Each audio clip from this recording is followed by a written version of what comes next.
বলো কি কষ্ট হচ্ছে?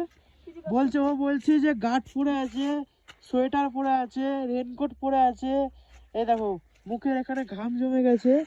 তো বলছে এত কষ্ট করে কি হবে। আমি ওকে যখন বললাম যে এটাই তো ইউনিক, সবাই করতে পারে না, তুমি সবাই গাড়ি করে আসে 4 চাকা করে ঘুরে, তুমি এই বাইকে তাও পালসার 125 করে ঘুরছো ডবল ক্যারি আমার সাথে, এত কষ্ট করে। কিন্তু এই কষ্টটা করে এরকম প্রাকৃতিক সৌন্দর্য কে দেখতে পারে? এই দেখো ভিউটা দেখো তোমরা, জাস্ট ভিউটা দেখো, এই দেখো এই ভিউ। তোমরা যারা মোবাইলে দেখছো যা ভিউ লাগছে, যখন কোনোদিন এখানে যদি তোমরা আসো, এসে চোখে যেটা দেখবে সেটা কিন্তু মোবাইলে সেই ফিলটা পাবে না।